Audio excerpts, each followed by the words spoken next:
नमस्कार, मेरा नाम डॉक्टर राजेश सिन्हा है। मैं सीनियर कंसल्टेंट लैप्रोस्कोपिक सर्जन हूँ नराना हेल्थ रायपुर में। आज मैं आपको एनोरेक्टल डिजीजेस के बारे में बेसिक जानकारी देना चाहूंगा इस वीडियो के माध्यम से। एनोरेक्टल डिजीजेस, जिसका मतलब हम समझ सकते हैं, नाम से प्रतीत होता है कि जो हमारे एनल कनाल एंड रेक्टम के रास्ते में अगर कोई बीमारी होती है तो उसको ये कैटेगरी में रखा जाता है। तो इसमें जो मुख्य बीमारियां होती है वो है पाइल्स, जिसको हम लोग हेमोरॉइड्स भी कहते हैं। दूसरी कॉमन बीमारी है फिस्टुला, जिसको हम लोग वगंदर कहते हैं आम भाषा में। तीसरी बीमारी होती है फिशर, जिसको हम लोग कई बार सूखी बवासीर बोलते हैं। और इसके अलावा कोई और अन्य बीमारियां भी हो सकती है, जैसे कि पेशेंट को एनोरेक्टल कैंसर्स भी हो सकते हैं। लेकिन मैं बेसिकली जो मोस्ट कॉमन बीमारी है, ये 3 बीमारियां होती है, पाइल्स, फिस्टुला, फिशर्स। और एक बीमारी और होती है जिसमें कि जो रास्ता होता है मोशन का वो नीचे की तरफ उतरता है, जिसको हम रेक्टल प्रोलैप्स बोलते हैं। तो इस तरह की कोई भी बीमारी हो सकती है। तो अगर आपको ऐसा लगता है कि आपको पाइल्स, फिशर, फिस्टुला और इस तरह की प्रोलैप्स की बीमारी है तो आप तुरंत डॉक्टर के पास जाए, क्योंकि आज के डेट में इन सब बीमारियों के इलाज उपलब्ध है। 100% के बराबर लगभग क्योर रेट है।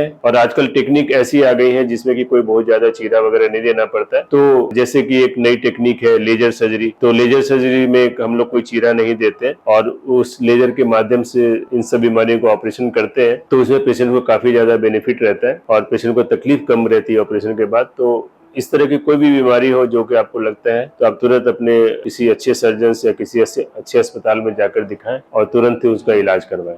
धन्यवाद।